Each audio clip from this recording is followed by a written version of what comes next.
اعوذ باللہ من الشیطان الرجیم بسم اللہ الرحمن الرحیم یا صاحب الجمال و یا سید البشر من وجہک المنیر لقد نور القمر لا یمنکن ثنا کما کان حق بعد اذا خدا بزرگ تو یہ قصہ مختصر رسول اللہ صلی اللہ تعالیٰ علیہ وآلہ وسلم کی شان و عظمت، پرواز و رفعت، مقام مرتبے سے متعلق ہم کیا کہہ سکتے ہیں۔ آپ صلی اللہ تعالیٰ علیہ وآلہ وسلم کی شان اقدس اللہ نے بیان کی ہے۔ آپ پر وہ خود اور اس کے فرشتے درود بھیجتے ہیں۔ آپ صلی اللہ تعالیٰ علیہ وآلہ وسلم کی تعریف قرآن میں جا بجا کی گئی ہے، جو اللہ کے آخری نبی صلی اللہ تعالیٰ علیہ وآلہ وسلم ہیں، جنہیں اللہ نے خود رحمت للعالمین کہہ کر پکارا، جنہیں سرور کائنات صلی اللہ تعالیٰ علیہ وآلہ وسلم، سرور انبیاء صلی اللہ تعالیٰ علیہ وآلہ وسلم، افضل رسول صلی اللہ تعالیٰ علیہ وآلہ وسلم، شافع محشر صلی اللہ تعالیٰ علیہ وآلہ وسلم اور شفیع المذنبین صلی اللہ تعالیٰ علیہ وسلم کا لقب ملا، اور قدم قدم پر اللہ نے جن کی رہبری کی ہے، ہر سوال کا جواب اور ہر مسئلے کا حل جن کو عطا کیا، پورے اہتمام کے ساتھ جنہیں آسمان پر بلایا اور اپنی قدرت کے خزانے اور نمونے دکھائے، جن کی پیغمبرانہ اخلاق کو تمام انسانوں کے لیے نمونہ اور خلق عظیم کہا ہے،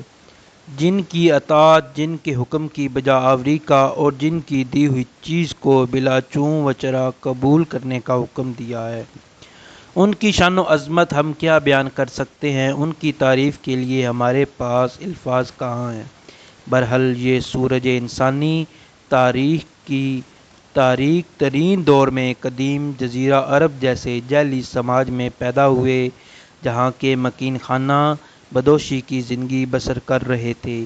جو تہذیب و تمدن اور شائستگی سے یکسر نا آشنا تھے۔ معمولی باتوں پر مار کا آرائی ہوتی تھی اور پھر بہت سالوں تک ان کا سلسلہ کہیں ٹوٹنے نہ پاتا تھا۔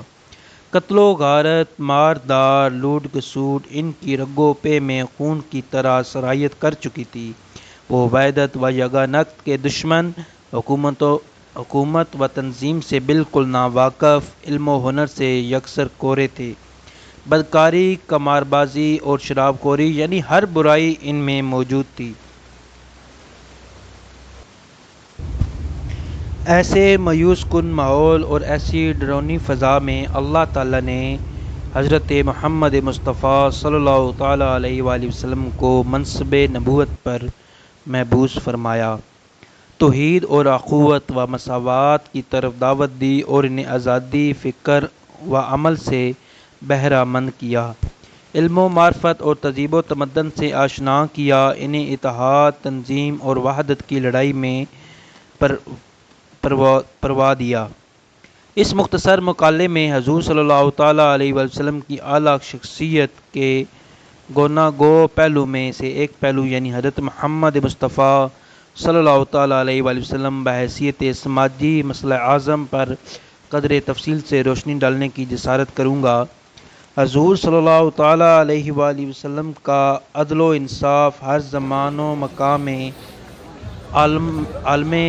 انسانیت کے لیے واحد مشرع ہے۔ دور جاہلیت میں ہر لحاظ سے عورت ذات کی حالتیں قابل افسوس تھی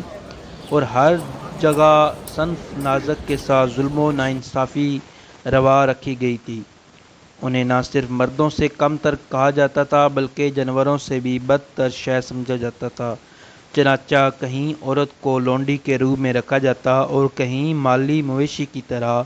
خرید و فروخت ہوتی تھی، یعنی ہر قسم کا ذلیل اور محنت کا کام اس سے لیا جاتا تھا۔ لیکن سردار عالم صلی اللہ تعالیٰ علیہ وآلہ وسلم نے عورت کو ایک عظیم پہچان عطا کی، ایک وقار بخشا، اور حقیقت تو یہ ہے کہ تاریخ انسانی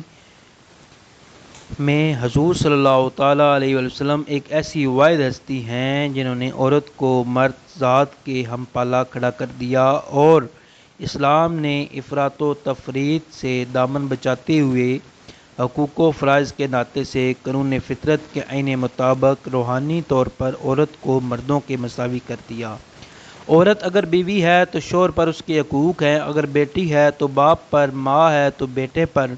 بہن ہے تو بھائی پر، یعنی جس نوعیت سے بھی دیکھا جائے حضور صلی اللہ تعالیٰ علیہ وآلہ وسلم نے عورت کے حقوق بتمام و کمال واضح کر دیے۔ خاص طور پر شادی کے معاملے میں عورت کو اظہار رائے کا حق دیا، چاہے عورت بکرا ہو یا بیوہ، اور شوہر دیدہ مطلقہ ہر صورت میں نکاح کے معاملے میں اس کی رضامندی لازمی قرار دی۔ اگر کسی نکاح میں عورت کی رضامندی نہیں تو حضور صلی اللہ تعالیٰ علیہ وآلہ وسلم نے ایسے نکاح کو شرائط کے ساتھ فسخ کرنے کی اجازت دی، اور ساتھ ساتھ حضور صلی اللہ تعالیٰ علیہ وآلہ وسلم نے عورت کے لیے تعلیمی لحاظ سے بھی ایک آزادی عطا فرمائی۔ اس کی کلی مثال حضرت عائشہ رضی اللہ تعالیٰ عنہ ہیں۔ اپنے زمانے میں آپ کے پردہ فرمانے کے بعد بہت سارے صحابہ ام المومنین حضرت عائشہ رضی اللہ تعالیٰ عنہ سے استفتاء کرتے، یعنی مسائل کا حل جواب طلب کرتے۔ مگر افسوس اس بات پر ہے کہ عصر حاضر میں ہماری ماؤں اور بہنوں کو اسلام مخالف یا نور الاسلام سے ناآشنا لوگوں سے یہ سمجھ رہے ہیں کہ اسلام عورتوں کے حقوق کے خلاف ہے، حالانکہ اگر سرسری تحقیق کی جائے تو دنیا میں اسلام ایک واحد مذہب ہے جس نے عورت کو سب سے زیادہ وقار اور عزت بخشا۔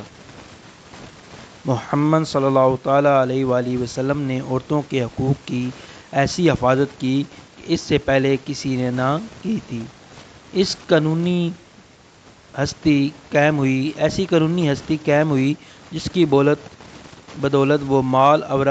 وراثت میں حصے کی حقدار ہوئی، وہ خود اقرار نامے کرنے کے قابل ہیں، اور برقع پوش مسلمان خاتون کو ہر ایک شعبۂ زندگی میں وہ حقوق حاصل ہوئے جو آج 20ویں صدی میں اعلیٰ تعلیم یافتہ آزاد عیسائی عورتوں کو حاصل نہیں ہیں۔ حضرت ابو سعید خدری رضی اللہ تعالیٰ عنہ سے روایت کرتے ہیں کہ رسول اللہ صلی اللہ تعالیٰ علیہ وسلم نے ارشاد فرمایا، جس شخص کی 3 بیٹیاں یا 3 بہنیں ہوں، یا 3 بیٹیاں یا 2 بہنیں ہوں، اور وہ ان کے ساتھ اچھا معاملہ رکھے اور ان کے حقوق کے بارے میں اللہ تعالیٰ سے ڈرتا رہے تو اس کے لیے جنت واجب ہے۔ اللہ تعالیٰ ہمیں اپنی بہن بیٹیوں کی عزت کرنے کی اور ان کے حقوق ادا کرنے کی توفیق عطا فرمائے۔ مزید ایسی ویڈیو کے لیے میرے چینل کو سبسکرائب کریں اور ویڈیو کو لائک کریں۔